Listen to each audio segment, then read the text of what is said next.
Hi everyone and welcome back. My name is Stephanie and today I'm going to be showing you how to make your very own apple pie bites. But the very first thing that we're going to do before we jump in is you want to have a pie crust prepared. If you guys don't know how to make your own, when you're done with this video, definitely go ahead and check out this link that I'll post right here in the corner and I'll show you how to make your very own delicious pie crust. But let's get started.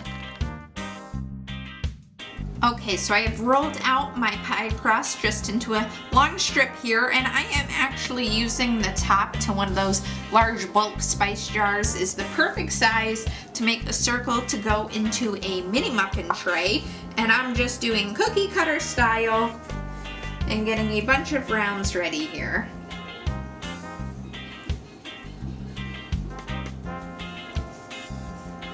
And once you have all your circles rolled out, you can take your mini muffin pan and just start pressing them down in there to make nice shells.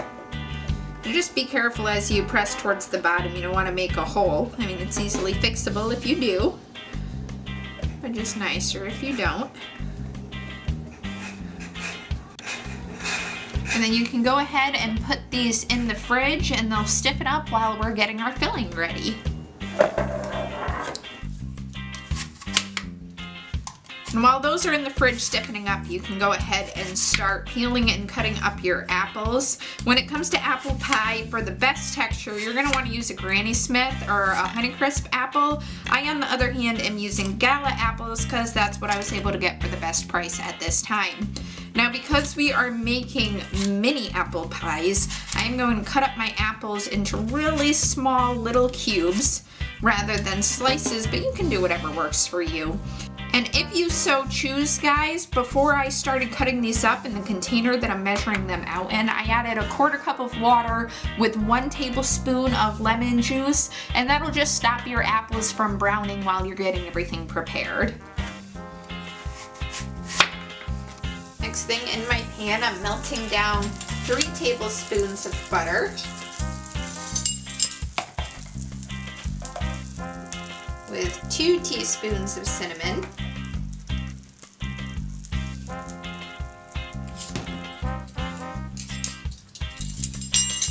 doing a 1/2 teaspoon of nutmeg. You can do a 1/4 if you don't like nutmeg that much.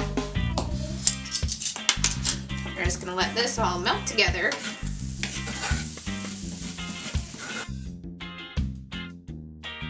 And now we're going to stir in our apples, along with a 1/2 cup of sugar and 2 tablespoons of water.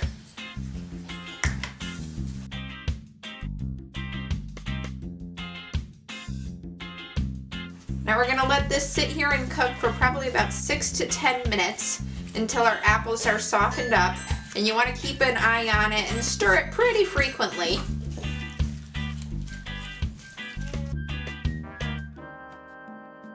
And while that's starting to cook, and another little side dish, we're going to mix up 2 tablespoons of cornstarch,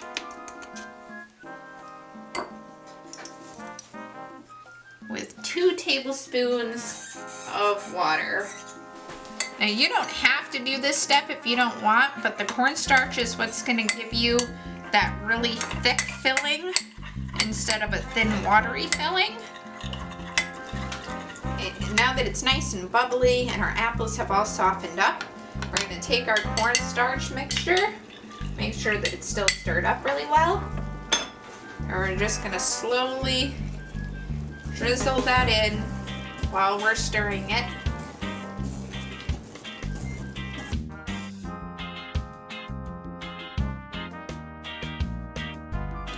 We're going to let this cook for another 3 or 4 minutes.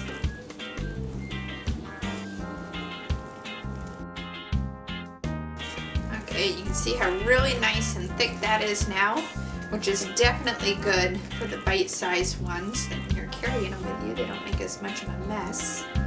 And now we're just going to set this aside and pull it off the heat and let it cool down a bit before we work with it. And while our filling is cooling down, we'll go ahead and start getting our tops prepared. Now you can definitely go ahead and just do cookie cutter style like we did for the bottoms and just make normal round tops to press on there. But don't forget, you can also be creative, make different shapes, make different designs, however you want to do it. Just come up with a plan and go for it. The pie filling has cooled down and now we can start spooning it into each of our little cups.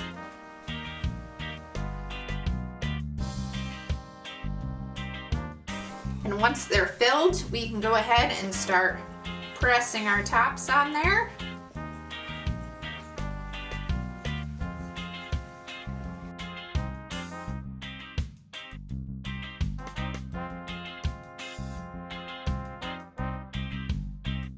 Okay, now we've preheated our oven to 425 degrees, and while that's preheating, we're gonna make an egg wash. So all we're gonna do is we're gonna combine an egg